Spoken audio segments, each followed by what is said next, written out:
Welcome to the Relatable podcast, a safe space for open and honest conversations created for Black people. This podcast explores how we relate to one another in our intimate connections, friendships, family, and everything in between. Hosted by 3 Caribbean women. I am Fiona, a single mom. I'm Shaween, a very near empty nester. And I'm Chantal, a free-spirited monogamist. Relatable, because a shared journey brings hope. Welcome, folks, to this week's episode of our epic hair journey. And this week, I am very, very excited as we enter the journey of Chantal and her hair pathway, the ups and downs, the twists and turns of our coils. We have been discovering, over the past couple of weeks, Shaween's hair journey. Anyone has recovered from the chicken foot story yet? No, I was thinking about it this morning. I was like, wow. I apologize for the nightmares. Please, I apologize. It was not my fault. You know, I'm a The sensitive demon soul, chickens girl. on the boulevard. You know how they had the headless horseman? It could be. Fiona. You know, that's why my mom stopped eating chicken, right? Mhm. When she was around 7 years old. Right. She was living with my great-grandmother at the time. And mama used to catch the chicken and tear off the head and ting, right? Mm-hmm. So my mom saw that one day. My great-grandmother, Mama Lou, had the cutlass, whoop, bap, head off the chicken. But the chicken kept on running around. Oh, there was. And my mom screamed, and she has never eaten chicken since. Wow. Okay. So when she was like a child? Yeah, she was 7. She was 7 when she saw that, Wow. because Oh, wow. her mom and dad were already in England, you know, Windrush and everything. And so they left her with her granny, my great-grandmother. And my great-grandmother, she reared her own chicken and grew her own veggies and fruits and everything. And so, yeah. And she was like, well, where you think the chicken come from? Good job. Boy. She didn't know. Some of the grannies and grandfathers, they can be very direct. Very. Don't mince their words. Not at all. Anyways, folks, Yes. Chantal, we are very, very, very excited to hear your hair journey, because y'all heard mine with the Soul Glow and the 18 to 20 inch Brazilian wet and wavy Beyonce style weave and bonding. Don't. Which lasted 6 months. No, that's the braids. Okay. That's a Venezuelan braid. The Venezuelan braids, braids from okay. Margarita Shaween. that I refuse to take out. Okay. That just shows how desperate I was. But yes, Chantal, we want you to take us down your journey through hair. Mhm.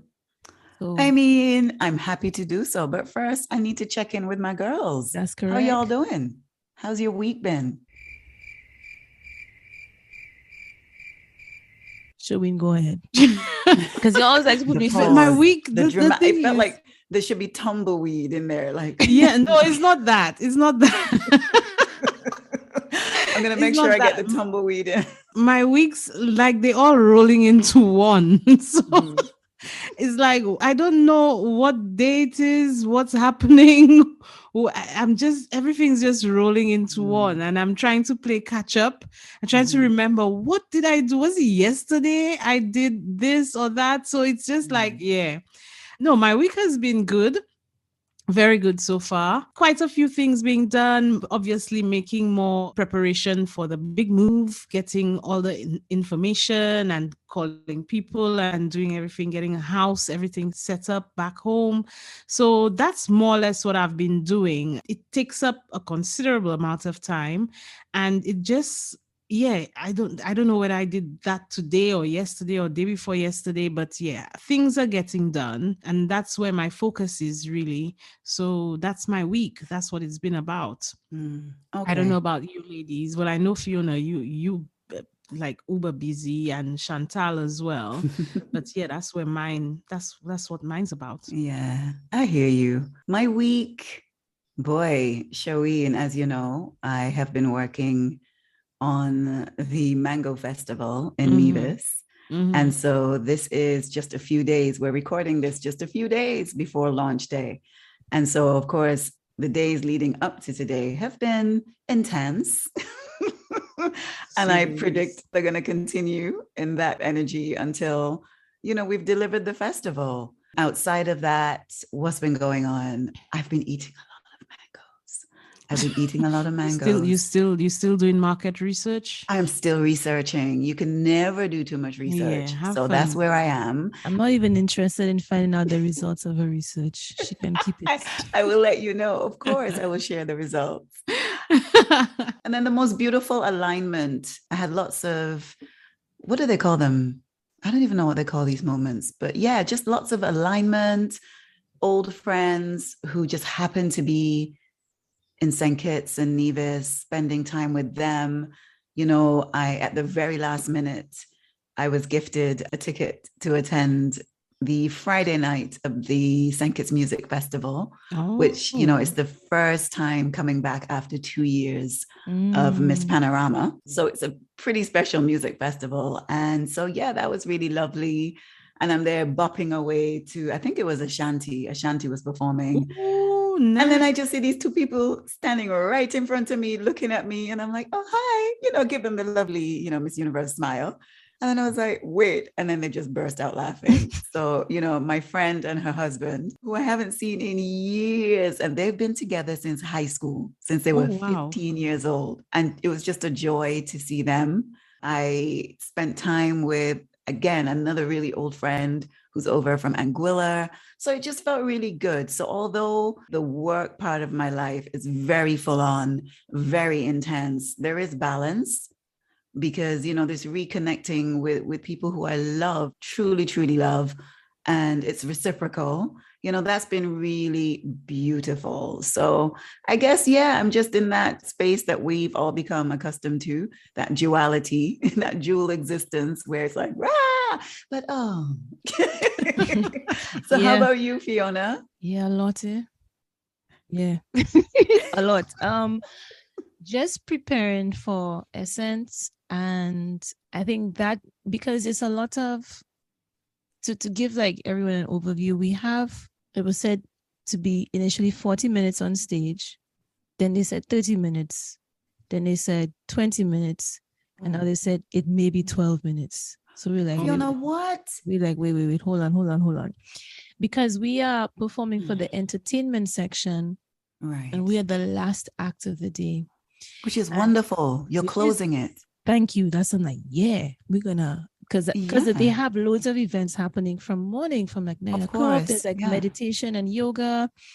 Okay. And of course, a lot of people are going to make it because it's earlier. I'm like, at the end of the day, everyone will be there and we about to mash it up, right? Yeah. And they said, they gave us a call and they said, listen, we need to manage expectations because sometimes there's an overlap. Sometimes other acts take long or they're late. Okay. And when they have their sponsors, sometimes the sponsors are like, we need to wait for our president to come before we show this sponsorship presentation so the president can see. Or they're like, oh, Mary Hardwick will be 10 minutes away. So they have to like push back. So at first I was like, nah, y'all can't do that. 12 minutes, like we flying across and all this kind of stuff. But I'm like, you know what I said to myself? I said, you know what? For 12 minutes. I said, when Beyonce doing her Grammy shows, it's not 40 minutes. It's not 30 minutes. It's not 20 minutes, right? It's not even 12, my love. It's about 6 minutes of hot fucking fire. And that is what we are going to do. So whether or not they cut us down, all right, because the levels, all right, we've been working with Melissa Simon Hartman, who is the most amazing designer, and she has been really pushing, because one of the things that we want to do for Essence is to show some alternative parts of Carnival, the history of Carnival. Yes. And Essence had already wanted to say, it's all of these millennials and they're young and they're not interested in history. They just want hype. Said, okay, no problem. But we're still going to be incorporating the history into the hype. Like the two can coexist. And that's what we've been really pushing in terms of the visuals, in terms of the costumes. And, you know, we're going to be having Moko Jumbies. We're going to be speaking about crossing the Atlantic, all of those things. And it's just going to be all of that. So it's coordinating DJ who's in Houston, dancers in New Orleans, Moko Jumbies come from a next place. You know what I'm saying? And it's like, you know, my manager, she's coming from Grenada because she's doing something. Right. And then it's like, we coming from London. So it's all of us coming there. And I just feel like I want to make it be so rough, even if it's 12 minutes. So it has to be, so it's a lot of intense work. And then alongside like things with the word Reimagined, and my mom's here visiting. I want to be, hey, Mom. I want to be spoiling her as much as possible. Because you know, when your mother come, like you want them to have the best. So just all of those things amongst other daily life stuff. But the main focus has been Essence, because we want to show, one of the things is that Essence is like the biggest festival of African American culture and music, like in the USA, right? But I still think that as Carnival grows, the experiences that African Americans have of our Carnival is very performative. It's very sexualized. And there's nothing wrong with having sexiness or sexualized elements of Carnival, but that's not the entirety of it. No. So we want to make sure that they don't adopt the same kind of thought processes that white people do about our Carnival. So I feel a certain type of responsibility. So that's what I've been focusing on, that I don't feel like our community like doing this thing at Essence. So Fiona. Yes. You know what I'm going to say, right? Okay. Fiona, you could never fail us. It's me that there. You could never fail us. You know, it's okay. I understand, but I know that you're going to bring so much fire for the 12 minutes. Is it going to be live streamed or no? Yeah, they said there is a live stream, which is great, so that more people can see it. So yeah, I'm just excited. I mean, most people that I speak to about Essence, they're like, this is an explosion of just beautiful Black people. Yeah, everyone is just like, oh, they everyone compliments each other, everyone uplifts each other. And it'd be very interesting to see like what that is like. I know, Chantal, you had gone to Afropunk in New York and you loved it so much. Oh my God. Right? Fiona, you just reminding me of that, right? And my heart is already glowing. It's indescribable. And it's, you know, it's very similar to, I guess, the energy and vibe that people are telling you to expect for Essence, being surrounded by Black people, loving on one another, being complimentary, like, girl, look at you. Right. And yes, sir, with that beard, that's right. Lord, please. You know, and people just dancing and just being so loving and nurturing and pouring into one another in a space created exclusively and unapologetically for us. Yeah. It's a beautiful feeling. And I know before I went, because it was semi-work, but it didn't feel like work. People were like, yeah, you know, you're going to have a really, you know, outlandish outfit and da-da-da-da. And, you know, I am an appreciator of these things, but, you know, I'm very laid back. My aesthetic is very laid back unless we're talking Carnival, right? And so I was like, really? And so I decided to be myself, and myself was enough. Because yes, you have people who are definitely into the showmanship of it. And then you had others like me who were laid back and happy to take it all in. And then you had people in the middle, and it wasn't about having to be one or the other. You show up how you want to show up. And that's also something that I really appreciated about that experience. Since then, Afropunk has definitely had a lot of not so cool moments in the press, and things were coming out about how staff were treated and freelancers and so forth. And we can't have that. So I'm happy that it came out that they were being held accountable. I'm hoping that things have changed since then. I don't know, because I think I've only been to 2 Afropunks, the first Paris one and the one in New York a few years ago. And you never go to the London one around the corner? There's another one around the corner? I said you never gone to the London one around the corner. Imagine. No. It's so strange, but I didn't feel called. I understand. I get it though.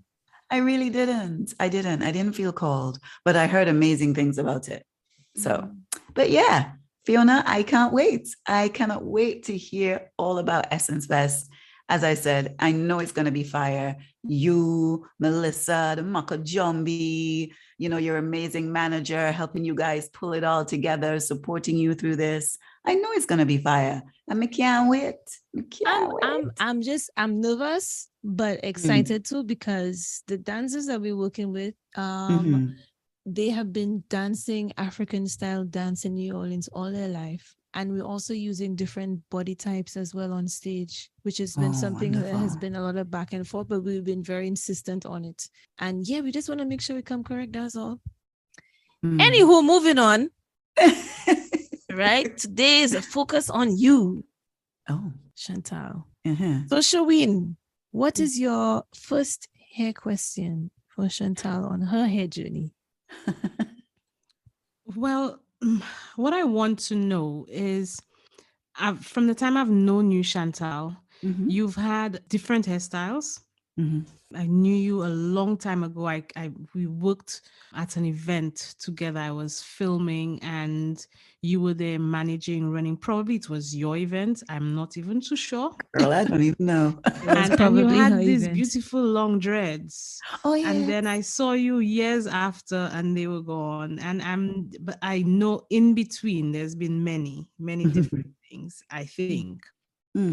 My question to you is, at what point in your life did you start loving your hair, or decided that, you know what, you're going to love your hair? You know what, Charween? I'm going to digress. I'm sorry. But I absolutely remember that when you were filming. As you were talking about it, I'm like, oh my God. It was at that event and there was Carnival Expo? Something like, yes, that's right. I think it was. Yes. They were rumbling at the time. Yes. Right, oh my God. I was covering that event. I was filming. Yes, I was hosting Carnival Expo. That's right. I was the whatever spokesperson. I don't know, whatever. It was the first year. Yes, I remember. What? Okay, right. So back to the hair, Chantal. Back to the hair. Back to hair. Okay, bringing it back. I would say I was probably around 19 or so when I fully fell in love with my hair. And, I anticipated this question and I've been thinking about it because I don't remember not liking my hair. I remember not being in love with it. And the reasons why, as a child, I wasn't in love with my hair. My first memory of people commenting about my hair, I might have been around 7 or 8. And it was actually my uncle and a few of my aunts. They used to tease me about my hair. And they used to use the word grippy, right? So I'm going to give you some context. My maternal grandmother is what they call a dougla, right? And my maternal grandfather is mixed race, right? So mixed race, Black and white. And so their children, my aunts, my mom, my uncle, they represent all the spectrums of Black in terms of the shade and tone of their skin and the texture of their hair. Most of them have very loose curls, right? And I do not. My mother has very loose curls. My aunts, actually, my uncle does not. My uncle does not have loose curls at all. He's the polar opposite. And he was one of many that, because my hair was thick and I had a lot of hair. But for whatever reason, they used to tease me and say that I had grippy hair. And they used to compare me to a lot of mixed race children in the neighborhood that I grew up in Leeds, and say that I wasn't as pretty as them, that my hair wasn't nice as them. Wow. And I later realized as an adult that they were actually teasing me and joking. But as a child, I wouldn't have been able to discern that. And so I very much took in that narrative that I wasn't pretty and that pretty looks like this. And so I didn't look like that. And that good hair looked like that. And that wasn't my hair. And I guess because the texture of my mom's hair, as I said, is very loose curls. And my biological father is Jamaican, and some would call him Jamaican white, but his hair is very 4C. So he's Jamaican 4C. white with 4C hair? Yes. Okay. So essentially, it's crazy. It's amazing. Yeah. They would call him Jamaican white. 4C hair. But he's not white. He's mixed race, you know, but whatever. But they call him Jamaican white. Yeah, okay, I get it. Yeah. 4C hair, freckles, green eyes, all those things. And so my texture is in between. I feel my texture is in between my mom's and my dad's because, you know, that's how it works. But because my hair wasn't, you know, the loose curls and whatever, I was teased about it. And so I remember once dancing in front of a mirror, and it's such a cliche, but I definitely did it. And of course, you know, England back then in the early 80s, late 70s, there were not that many images and representation of Black people on television. And so most of the TV shows that were on, and especially for kids, you know, were white girls with straight Caucasian type hair. And so I remember dancing around because I loved to dance. I went to tap, ballet, whatever, any spare minute at home, I'm dancing. So I was dancing in front of the mirror and I had a towel on my head and, you know, just flicking the towel, right? And I remember being laughed at. And I don't think it was with any malice, but I was definitely laughed at by my family just for flicking around this towel. And my mom struggled a lot with my hair because I had a lot of hair. I had a lot of hair. And I remember one Saturday, my mom was like, I can't do this. I can't do this. And she took me into one of the few Black hairdressers in Leeds city center. And she walked in and she was like, I need help. I need help with Shani's hair. And they looked at her, they were like, but Vanessa, what do you mean you need help? Because it was just in a ponytail. And they were like, what do you mean? What do you mean? There's nothing, what's wrong with Shani's hair? It looks fine to us. And then she let go of the bubble. And then this big, huge afro. And they were like, oh. But you know what? But that's one of my favorite things about our hair though. It's like no hair today. Hair now. You just like let go. It's like poof. It's like to me that just shows how strong and like how versatile and just like this big bouncy mass. Lots of hair. It's like a force to be reckoned with. That's like one of my favorite things. I love like sometimes I'll be there, my afro out, and I'll just like look at myself in the mirror and pull it back with my hand and like put all of it in like in a ball in my fist, and I'll just look in the mirror and let go and just watch it go poof. And I'll do like 5 or 6 times because I'm obsessed. So it was definitely that moment. Hair. Yeah, I could see. Yeah, it was definitely. How old were you? I think I was around, I think I may have been around 9, 10 at that point. And so, but they looked at my mom and said, we're still not touching it. Because I think maybe my mom wanted them to relax it or something. And kudos to that hairdresser. She was like, no. She said, no, I'm not putting any chemicals in Shani's hair. Amazing. I remember her name. She's a really well-known, I think she's actually an award-winning hairdresser now. Her name was Joy. And she absolutely said no. She said, nah, go home. And so that was that. And then I remember there was a period where Jerry curls and Wave Nouveau were in. And even though my aunts and my mom all had this loose curl, they all still went and had Jerry curls and Wave Nouveaux. And I remember my grandmother, my nana, like looking at them like, what y'all doing? Like it doesn't look any different to your actual I can hair. still smell the wave nouveau. Why have you done that? So that was quite funny. So yeah, that was pretty much my childhood in England with regards to my hair. And then we moved to Nevis when I was 11. And I think people just thought I had a lot of hair, but they never said anything disparaging about the texture of my hair. They were just always like, oh my God, Vanessa, your child have a lot of hair. But it was never, like I never heard that word grippy associated with my hair in Nevis. Grippy is a Nevisian term? Because I've never heard that term before, grippy. Grippy means hard and nappy. I don't know what nappy means, but yeah, that's what it means. You hear grippy. Yeah, so that's what my uncle and some of my aunts used to say to me as a child. Sherwin, what's the words we use to describe? We'd say hard hair, set neg, steel wool. Steel wool, oh yes, Lord. Steel wool, yes. Yes. Oh, definitely steel wool. Definitely. But like I said, guys, you know, as an adult, I recognize that they were teasing me.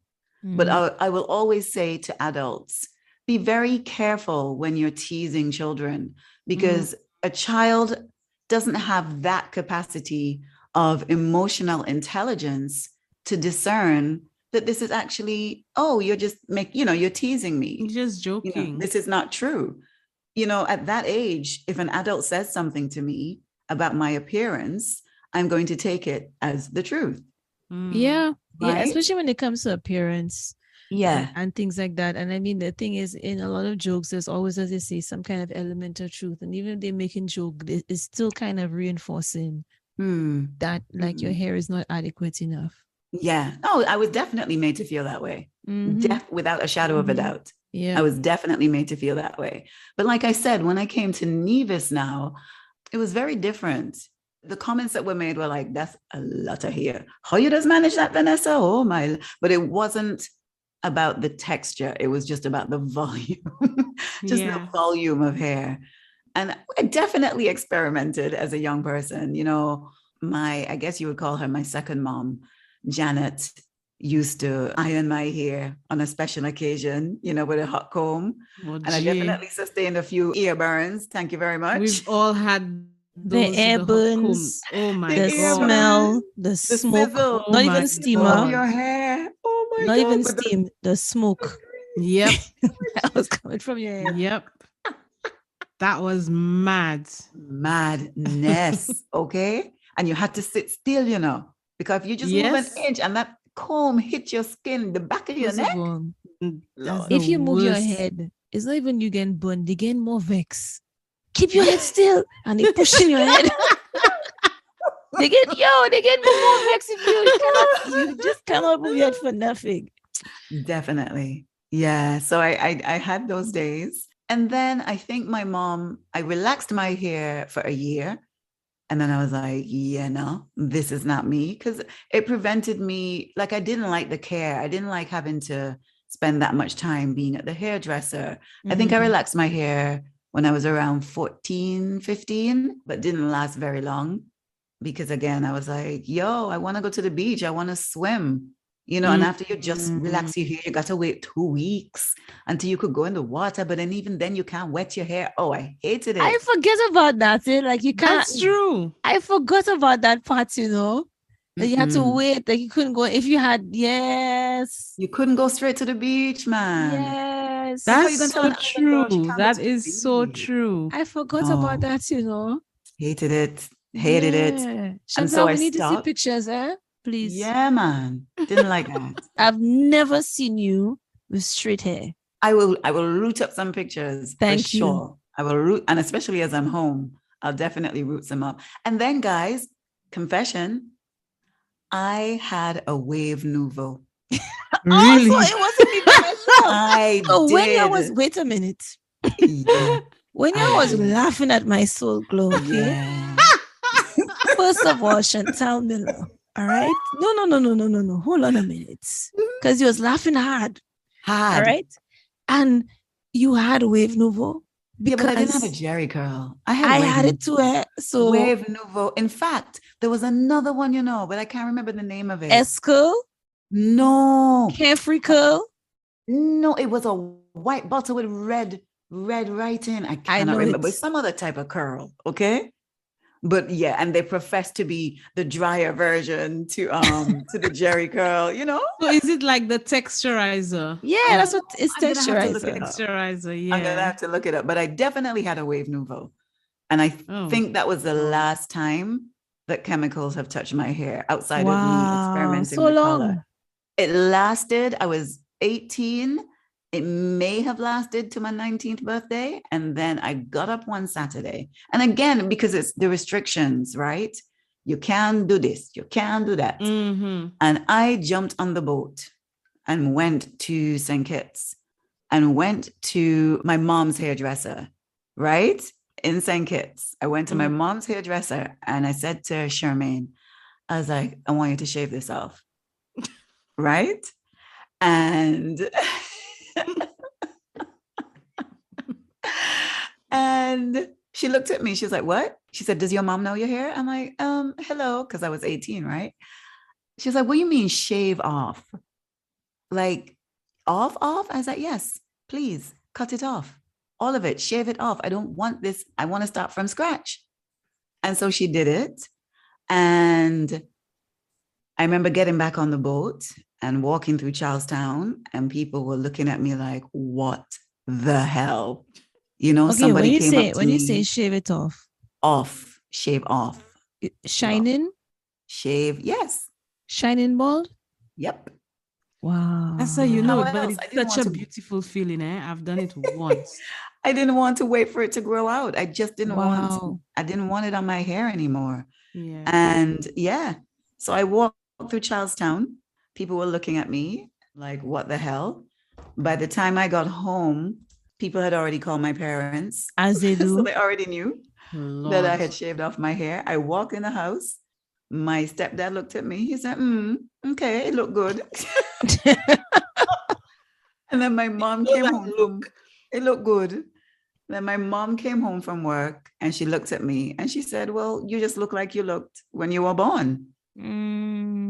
And that was it. I've never chemically altered my hair since. Wow. Yeah. For you to do it at that age.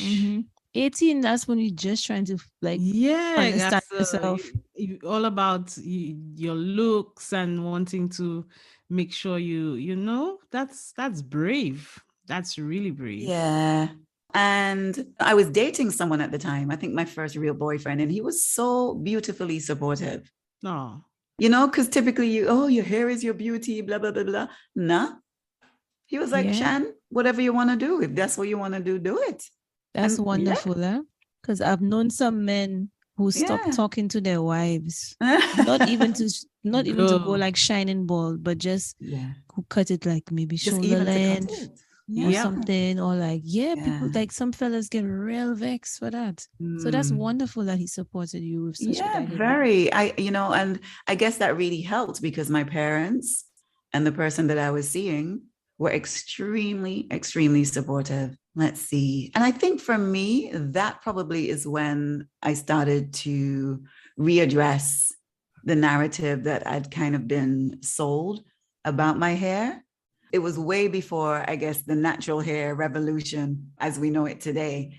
And so it was really me just kind of like, well, all right, let me try a thing, with this shampoo And then one of my friends, her little girl would actually, once my hair got enough length, she would be the one to braid my hair and do the twists. We didn't even know there were twist outs, but I started to do twist outs. They didn't look that great as compared to what we know now in terms of, the right way to do them and the products to use. But it was just almost like an instinct. I mean, this is the hair that grows out of my scalp. I stopped using like really heavy greases and stuff like that. Back then, I think African Pride may have had like what they call the natural line. Now I wouldn't go anywhere near African products. Sorry, I really wouldn't. I still remember the smell. I think I just have all the memories of smells. I can still remember African Pride. It had like the little dots of the herbs, whatever. things in it. Remember the little black things in it? Yes. Yeah. Yes. The black specks. I don't Yes. even know what they Yes. Like were. what Oh was What was my that supposed to God. be? Yes. I don't even Those, know. I yeah, don't I could even remember the know. smell. Yeah, Yep. now. I think the one time in between then and now where I was questioned about my hair that almost took me back to how I felt about my hair as a child was just before I got married. So it was a few weeks before my wedding, and someone said, "So what are you going to do with your hair?" And I looked at them. I said, "What do you mean?" "Well, are you going to relax it ahead of your wedding?" Oh, And I was like, "No." Like, because this is a good few years on, because I got married when I was 25, quite young, but still. And I was like, "No, I don't plan on relaxing my hair for one day." Like, no.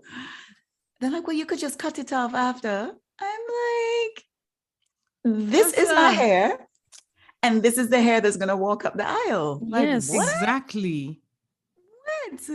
Oh my goodness. So no, I did not alter my hair for my wedding. I had it in a ponytail with some hibiscus that I picked off a tree in As the you yard. do. And that was that. In fact, no, I think my That's godmother beautiful. had some spare roses from my bouquet, and I think we put that in my hair. And that was that. But since then, I've experimented. I moved to New York, and I think New York was definitely a few steps ahead in terms of natural hair care. I remember I was so looking forward to moving to New York. There was this place called Kamet Kinks, and I had done this research on them. I'm like, I'm going to go there and get my hair herbally steamed and like all these things. Big plans, big plans. And I actually did. I went to Kamet Kinks. I don't even know if they're still around, but they were definitely one of the leading natural hair care salons back in the day.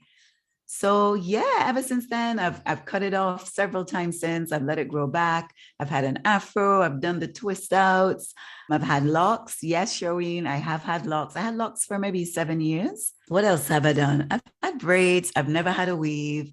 I wore a wig for the first time when we had that dance hall. Oh, yes. As well as like, wait, We what? like She come wore a wig? again. I was like, okay, Yes. cool, cool, cool. Yeah, Yes. yeah, And when I yeah. was a dance hall queen, being my dance hall queen self with my blue wig. I think that's the only time I've worn a wig. And it's funny, like the women around me in my family, not a lot of them actually have chemically altered hair. Most of them have That's been good. sporting their natural hair since I've known them. So I'm pretty sure that also has a lot to do with me not being that intimidated by my own hair and by wanting to no longer chemically alter it. As it stands today, my hair is one state. So good though. I don't, Because I don't find it's one state at all. no, I because you know what? When I say it's one state, what I mean is, let me clarify.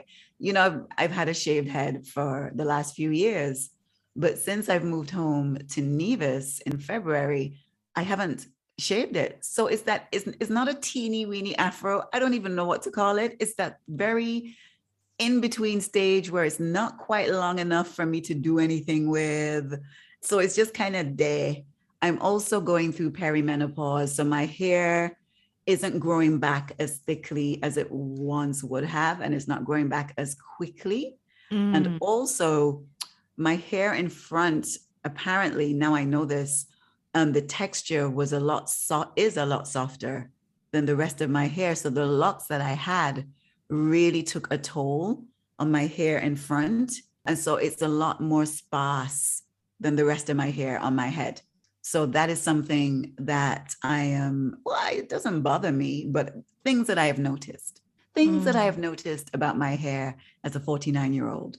So yes, the hormonal decline due to perimenopause has definitely impacted on my hair. I still love my hair. I love that I don't have to do anything to it, but care. Just, make sure that I moisturize it, drink lots of water to moisturize it from the inside, slap on some gel or whatever, or just some leave-in conditioner and I'm good to go. I don't know how my hair, or I don't have any plans to do anything with my hair. I've seen a few gray ones popping up. But interesting fact, I was actually born with a silver strand in the middle of my head. You lie. Really? Was. Yeah, I was. I was born with, and it's there. And for a very long time, it was the only silver strand that I've had in my hair. I think recently I've noticed a few more. As a child, my hair was light brown. And then I went through puberty and it went to jet black. And people would question my mom and say, "Oh my God, I can't believe you dyed your child's hair." She's like, "I did not dye my child's hair." So my hair is very, very, very dark. And people do sometimes ask me if I've colored it, but I have not. But now, yeah, I see some grays popping up there, girls. You know, Don't worry. I see grays popping up everywhere. Too. I am not worried. No, I think Chantal, you look amazing. She looks beautiful. Did you say you had 4C, or you said it was it was thick? Ooh, my hair? thin?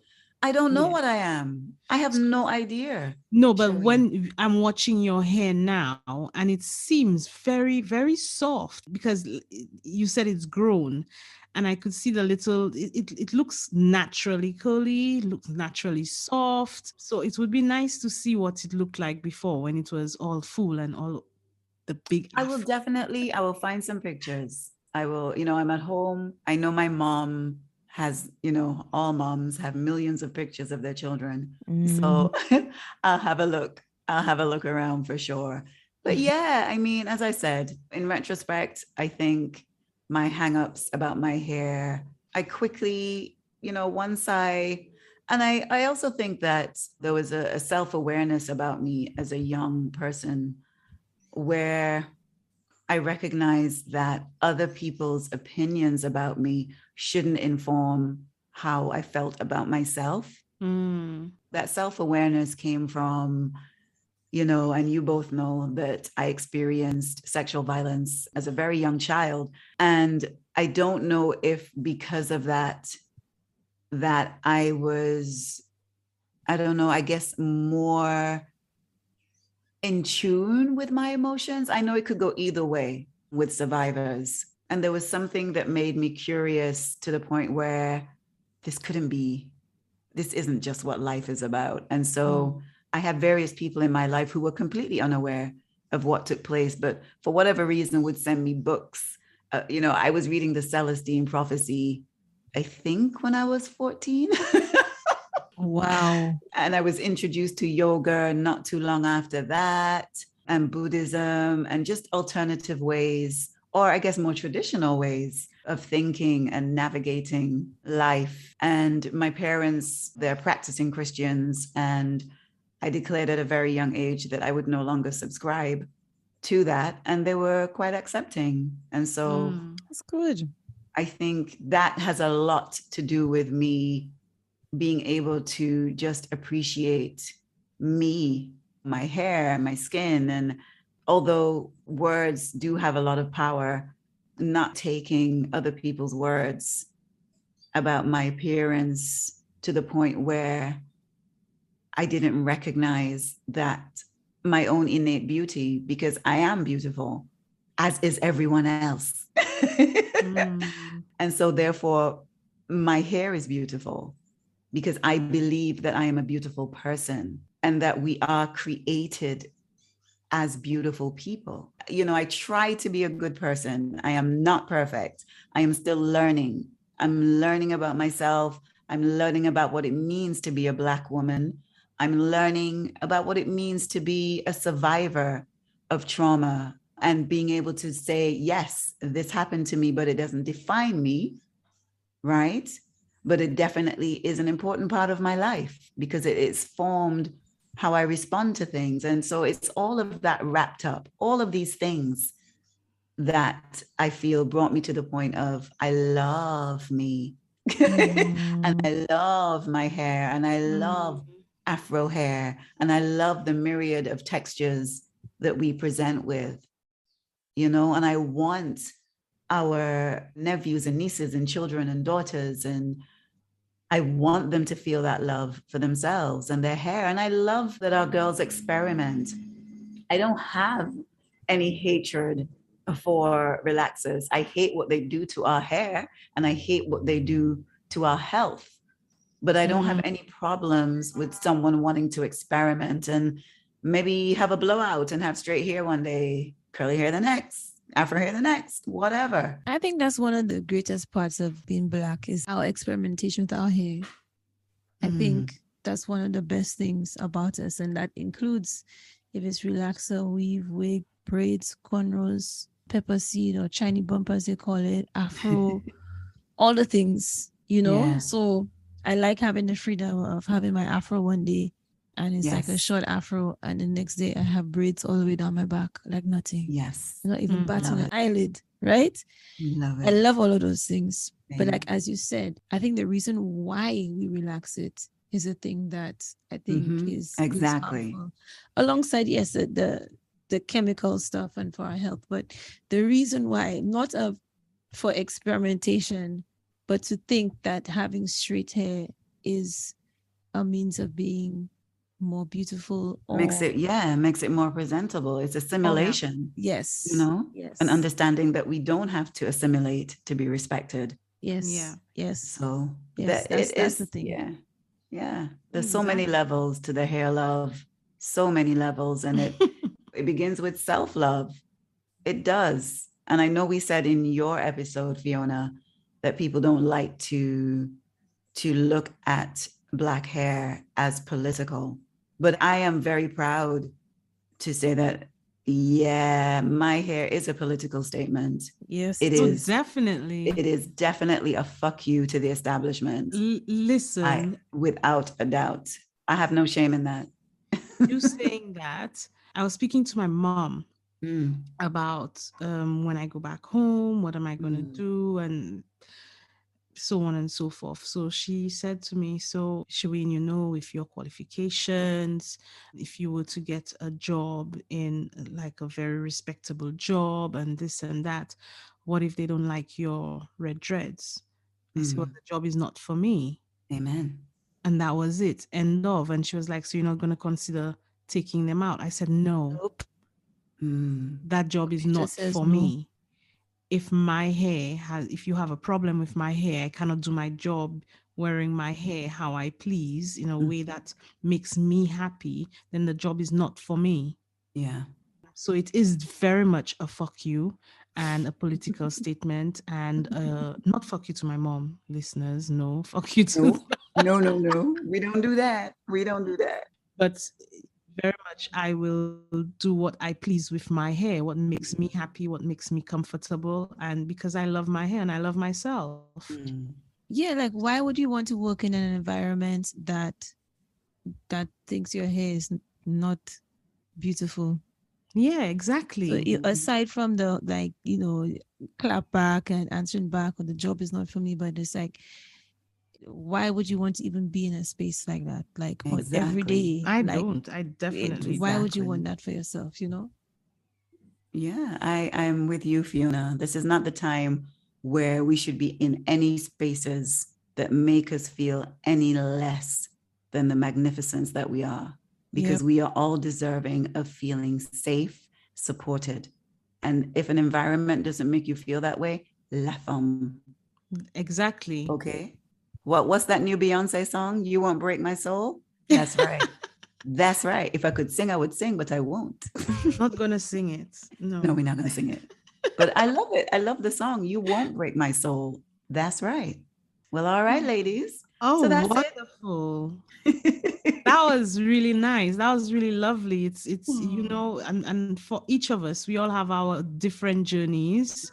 Fiona's, yours was more, I would say, I would never believe, I didn't know that before, that your hair had such a massive impact on you.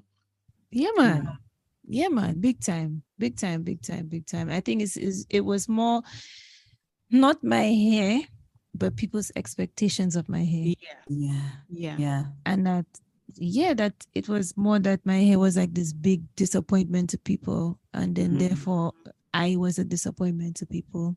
Mm. So it was more that, like, I didn't really understand, like you saying, Chantal, in the beginning, when people say things to children and you don't have the emotional intelligence or maturity to understand something, right?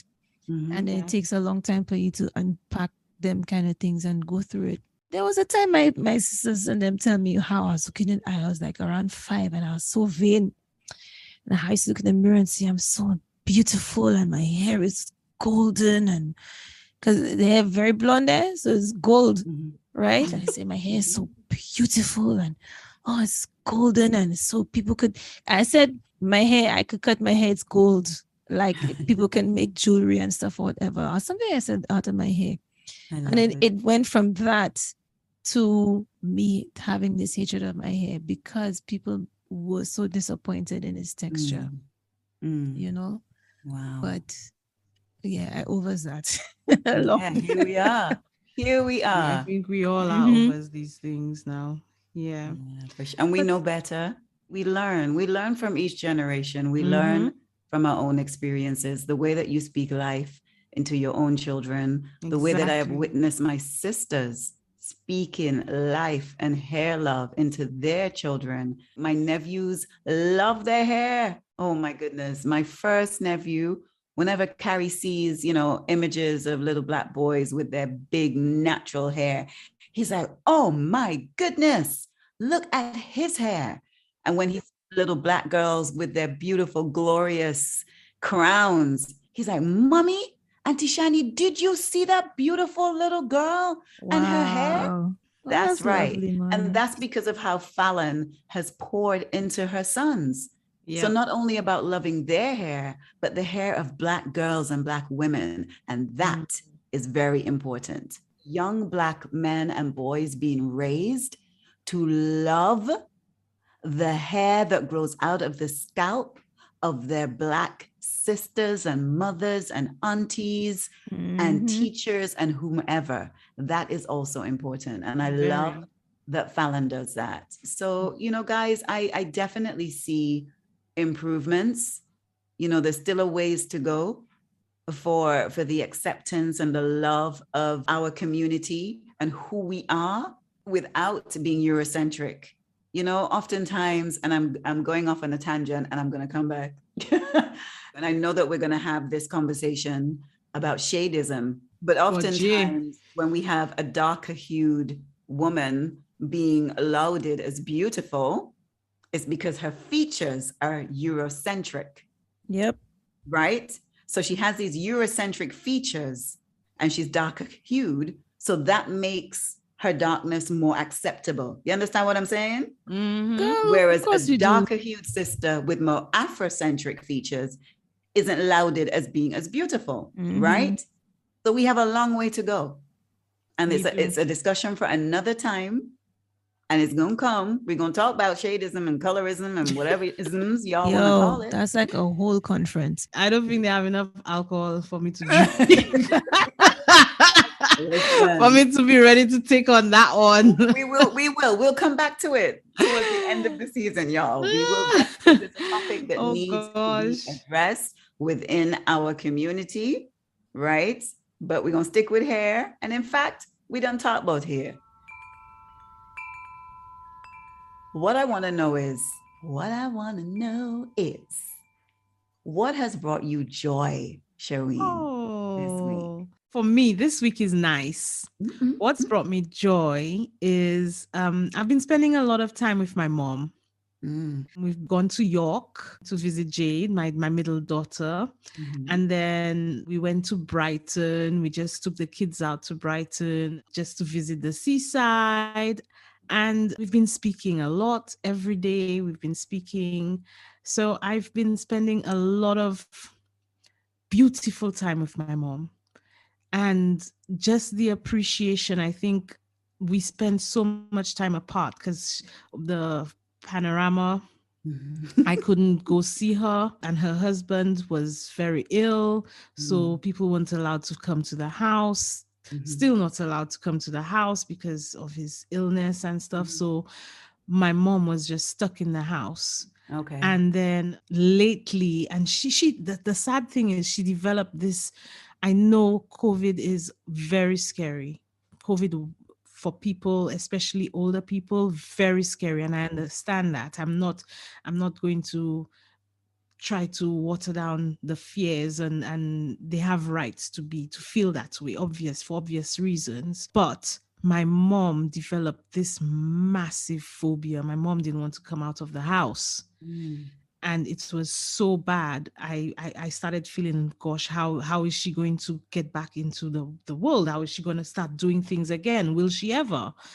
And so lately she's been coming out, we've been doing things, we've been speaking, and it's just been making me very happy. I'm starting to feel a bit of closeness with her again, which we kind of lost for a little while in the past, probably 18 months, 2 years. We kind of lost that for personal reasons, but now I feel it's coming back. And it's making me feel really good. Just a check-in, say, hey, how you doing? Every morning we'll speak, every afternoon, in the night before she goes to bed, I'll make sure she's okay. And that's really, really making me feel very happy. So that's been bringing me a lot of joy, that I am back to a place with my mom where I feel we're connecting again. So that's mine. What's been bringing me joy. That's so beautiful, Joanne. And I love that for both of you. Yeah. I really, really do. Fiona, what's been bringing you joy? You know what? It's for the same reason I showed you my mom. Oh, so beautiful. Having my mom here, she came just under a week now. And like in between all the busyness and stuff, I just want to try and do nice things for her, nice things with her. Let her enjoy this trip and make it be as stress-free as possible. And because of through the work that I've been doing, I've been able to afford to do certain things that I couldn't before, because she hasn't been here for 6 years. And I've seen a shift in my own life in order for me to do, it's like small things. Like I bought my mom a pair of slippers from Clark's. It was like £50. And maybe 6 years ago, Fiona would be like, boy, you know, and I was able to do that for her. And it's a small gesture, and I was able to be at least financially in a place that I could do it. And I'm not like, oh my God, I gotta buy food next week or whatever. And I appreciate being able to do those things. I think all of us just want to like do great so that we can spoil our parents, because we know how much they've done for us. And for us to be able to do small things for them and building up to the big things that we dream to give back to them. Yes, Fiona. You know, it was a small step for me. Aside from that, I am going to say what is going to bring me joy, especially Chantal Olivia Miller joy. What? That tomorrow morning at 9:40 in the morning, I am going to see Tracy Ellis Ross. Oh shit. Remember I told you? Yes. Remember I told you? Yes. It's tomorrow morning and I'm taking my mom. It's tomorrow, Fee. It's tomorrow. And you know the topic is about hair and her hair journey. Oh my goodness. Yeah. I'm so sad you can't use phones. You know what? Because where it is, it's a Soho house and you cannot, you know how you cannot use cameras. Oh, okay. Or phones there. But it is her hair journey. It's at 9:30 tomorrow morning. So we're going down bright and early to be there. Because let me tell you, they said that the event was happening and you can opt in to be notified when it's open for booking because it's free. Right? And it opened like a Sunday morning, like at 9:00 in the morning. And I woke up at 9:20 and it was already fully booked. Wow. Right? I said, wow. So, but they said you can be put on the waiting list. So I said, let me just put in 2 tickets and see what happens. Because maybe if I put in 5 tickets or whatever, maybe I won't get it. But if I put in 2, maybe a little squeeze. And then it came through. So I am just preempting that it's going to be joyous and joyful and uplifting and a great, closing session, in terms of talking about our hair journeys. And if I get to talk to her, best believe. Hello.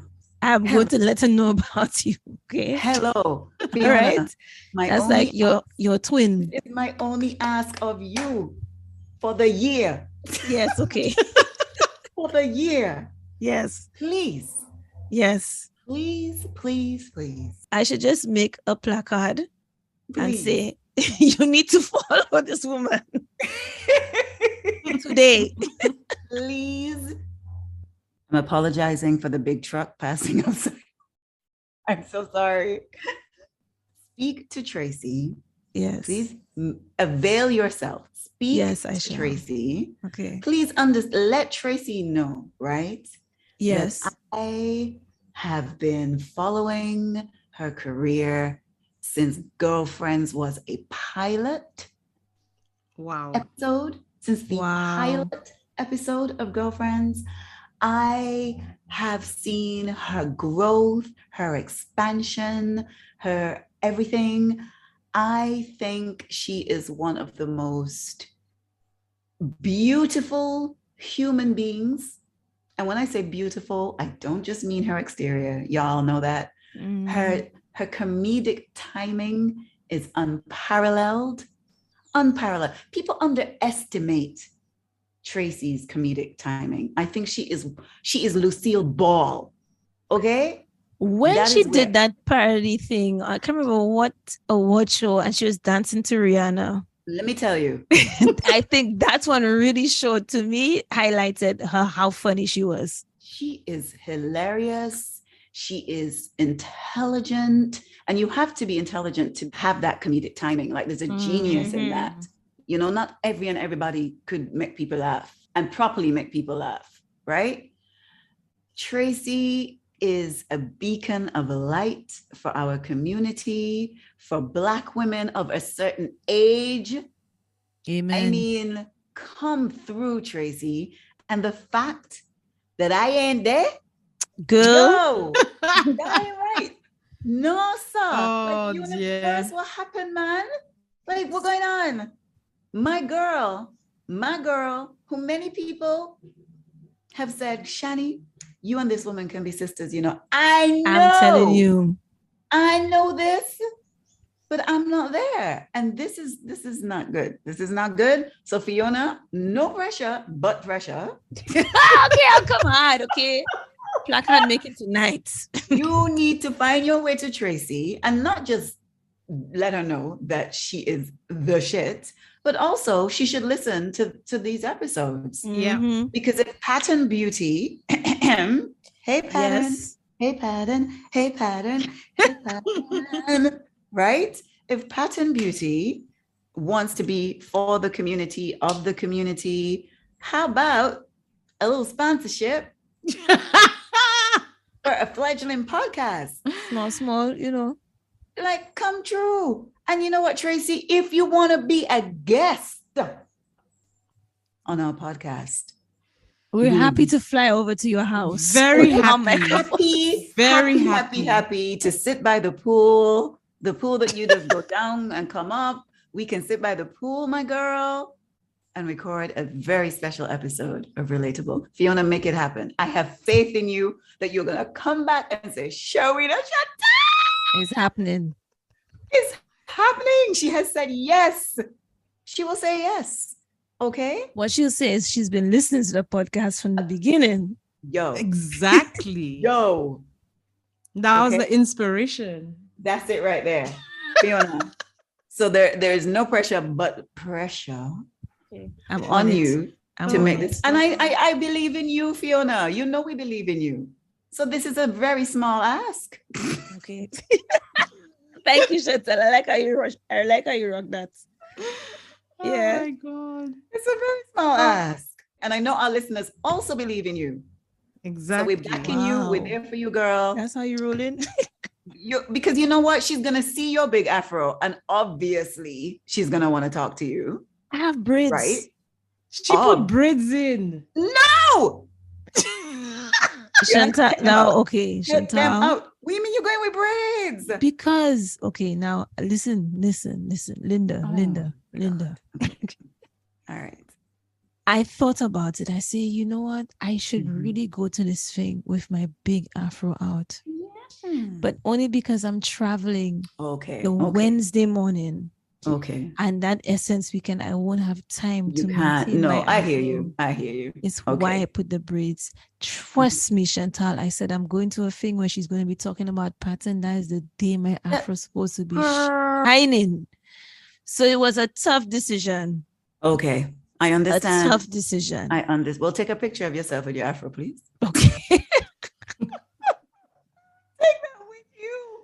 But Fiona, have an amazing time. And you know what? I don't even have anything to say about what brings me joy because I'm already feeling joyful at the fact that we're gonna have Tracy on the podcast. Yo, Exactly. Okay. Amazing. like that's and I'm grateful in advance, according to Yes. Hey Fran Hey. We Yes. all are. Grateful We all are. in We all are. advance for Tracy, number one, for Patent Beauty sponsoring the Relatable podcast. Yes. And for Tracy yes. agreeing to be a guest. Yes. Okay. We on Grateful it. in advance. Grateful in advance. That is it. I don't have anything to add. I don't have anything to share.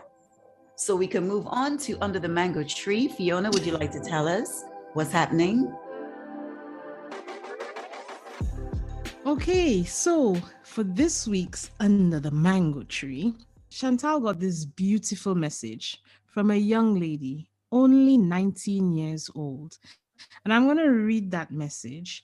And I have a question. What were we doing at 19? So the message goes, "Hello, Miss Miller. I am 19-year-old Nevision girl that has been listening to your podcast for a year. And I just want to say it is amazing.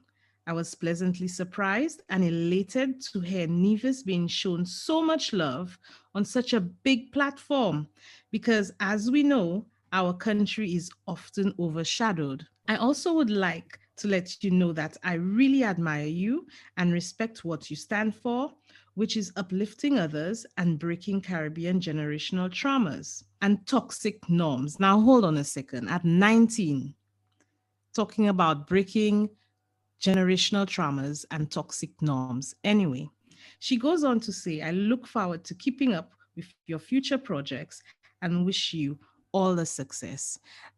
I just find this amazing that this young lady is, first of all, reaching out and what she's saying.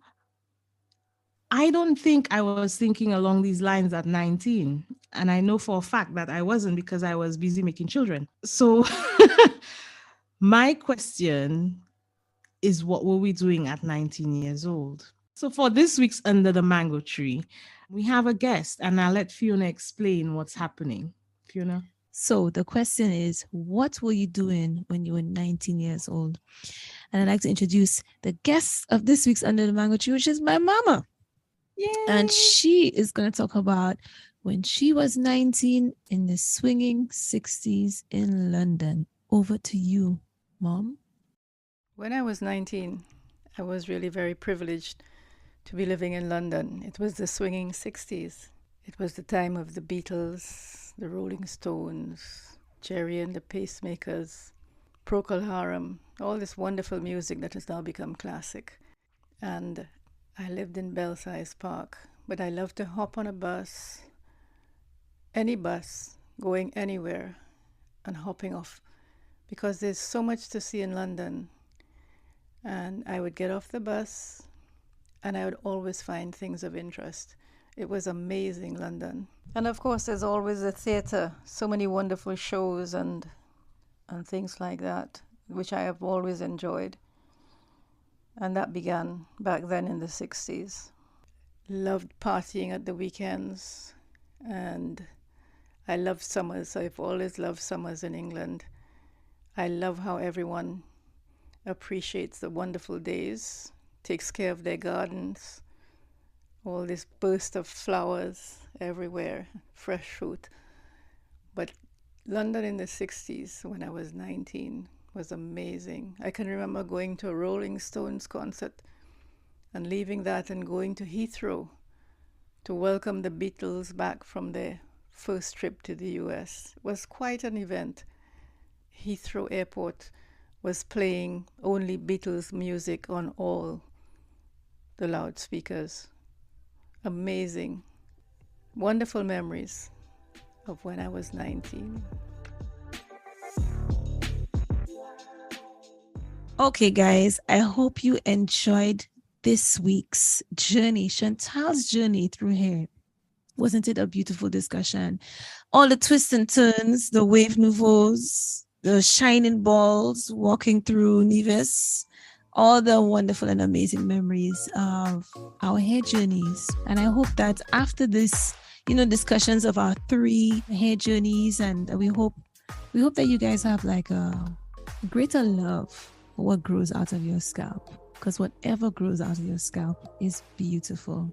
Many of you guys have said that these episodes in particular have been particularly relatable. And that's because, guys, a shared journey brings hope.